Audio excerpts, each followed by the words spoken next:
I think Shangri-La Frontier is a lesson on why you never leave your friends on red. And Shangri-La Frontier being a game that is actually a game. These characters aren't trapped here. This isn't real life for them. It's not life or death. Oh my god, if they die. We have to know if they die, I mean, yeah, maybe there's some PKing involved and looting can happen, and damn does that suck. But it's a game at the end of the day. And ending last week's episode with our two pals looking ready to PK us. And I mean, I know some people forgot why they had that look, but essentially SUNRAKU left them on red, and they've been very much trying to get some information. You know, SUNRAKU's got some things to do, and SUNRAKU decides he just wants to keep playing the video game. Responsibilities be damned. The fact that we avoid the PKing only to have the most tragic betrayal. Because it's not about SUNRAKU getting jumped at the end, it's the fact that a mule got dragged into us. A mule not only found the item we were looking for, a mule is now being hunted by a bunch of psychopaths. And because this is a video game, you can have all this and not have it feel evil. Because if this was all actually real life, damn, this would actually be cruel. Like, this would just be torture. But if you've actually had friends and you played online video games, I mean, hell, the number of times I probably shot my pal in the back when friendly fire was on just because it's funny. As much as it pains me, I probably would have done the same thing as they just did to our poor pal SUNRAKU. I have full live reactions over on Patreon if you want to see my full and good thoughts on these wonderful Shangri-La Frontier episodes. You know it's over there exclusively. So, fantastic. And honestly, this episode flexes why the trio that we have between, of course, Arthur, SUNRAKU, and of course, Katsu. They are just attackers. Like, if you had a normal balanced party, the fight that we had in this episode probably would have been a bit more of a challenge. But when you just throw three bulls at it, and, you know, hell, they even have some support summons with them in the form of all their little NPC pals, this poor four-armed golem bastard never stood a chance. Really cool design, mind you. It has force fields, shields, all these different things. And it just looked like we were bullying the kid on the playground. The fact that this thing went from menacing, intimidating to, I think we just committed a war crime, like, this just feels racist against golems, because, like, what the hell did we just do? We curb stomped this fool. It was so badass, but, like, the fact that they even acknowledge, like, hey,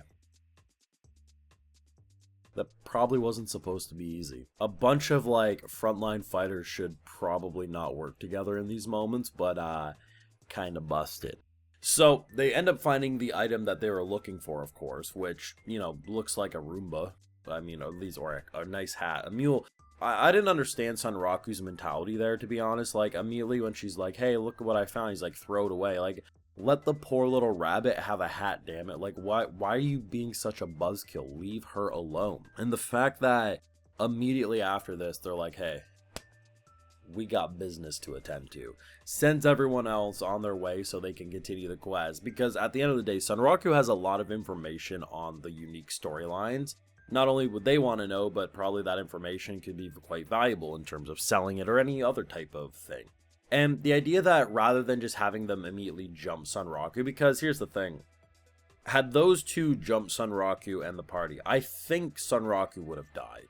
Now, SUNRAKU might have been able to retreat, but that would have been against what he needed to do. So he would have had to stand his ground. And I think just getting the jump on him in the way they did, like, they could have, the fact that he was surprised they were behind him, they could have stabbed him in the chest. And the NPCs, as strong as they might appear to be, I think they would have easily won in that case. So the fact that they actually work with him, like, hey, like, this is an important quest line, fine, we'll do this. Little boss fight, find the item. Now we're going to stab you in the back. Because at the end of the day, there's going to be some people who will say, oh my god, they're evil, they're cruel, how could they do this to poor a mule and SUNRAKU? Like, yeah, they didn't, you know, he didn't respond to your email, but at the end of the day, is that really a reason to kill someone in a video? Yeah. What happens if you kill him in the video game? Are you guys no longer friends? He might get pissed off at you, and he might try to take revenge someday, but you guys are still going to be friends. And I think for some people, because there was some people who were legitimately upset last week by the cliffhanger, saying they turned evil, or how could they, how dare they, and I'm thinking to myself, bitch, it's a video game, like, and granted, there are some people who would never shoot an ally if friendly fire was on. I am not said people.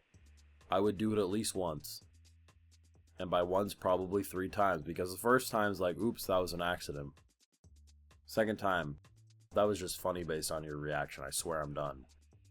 Third time, I just start running after that because I know they're gonna start shooting me. That shit's fun. And sure, if this was like in the middle of like a big epic boss fight, absolutely shit friends. We're on a quest to get an item, man. If he would have died there, if he would have lost anything, it wouldn't have been the end of the world. Let's be 100%. And the fact that the thing about Shangri-La is not only does the game actually feel like a video game understood by either game developers or someone who just has a pretty rich knowledge of game history, it's the way the characters interact in said online video game that feels like real online players. The dynamic between the Central 3 is probably some of the best and most realistic, like, that's how friends, or even if like they're not actually friends outside the game, that's how people who are actually teammates and log in every day would probably play. Now, I'm not saying everyone's always going to be a dick to each other. I mean, we've seen most of Season 1, we didn't have that type of relationship. But the fact that, you know, they have an excuse to be a little more of a torment to SUNRAKU, yeah, I mean, a lot of people would do that. It ain't that deep, and it's the fact that Shangri-La understands that is just so freaking wonderful. Though I do question what the hell SLF Theater was this week. It was probably the shortest one we've had in quite some time. Like, obviously, you know, I'm including Season 1 into this batch. But it was just an interrogation, and I'm just like, what is it? This reminds me of when casually a Mario game will introduce a quiz. It's like, hey, how many thwomps did you see to get to this point? It's like, why are you asking me this? Do you think I counted how many freaking thwomps? It's like, what the hell was like he going through? What was the reason for this? I don't know. SLF Theater's an interesting beast where like half the time I just think to myself, this is so silly, and then the other half I think, oh, that's actually some pretty great content. But leave it to Shangri-La, man. Like, this is, like I'm saying, like, you never see anime do what this show does anymore, which is 50 episodes in the span of a year. Like, the fact that such a short break to get to another 2-core that is arguably as polished as the first so far. And I'm hearing from source readers that there's going to be a fight that's going to surpass the Weathermon fight later into this season. There's a lot of anime to adapt, and I hope this studio is just going to keep pumping out seasons. I don't even care if they start doing single core seasons. There's so much material to adapt, so hopefully they just keep on pumping it out and Shangri-La becomes their goldmine, because this series is absolutely wonderful. But let me know what you thought down below. And question of the week, would you have done what his teammates would have done? Because I could definitely say I probably would have done the same thing, put in their shoes, just because it's funny. But thoughts down below. Be sure to leave a like if you enjoyed, subscribe if you're new around here, of course, ring that bell, and like I mentioned, full live reactions over on Patreon. And hey, while you're over there, I'll also give you a video shout out. Alright, so today we got Pickrick, 542, Thor Linsgard, Pav, Mori, and we also have Jodhaus. So I appreciate the support, everyone. Please take care, and you'll have a good one.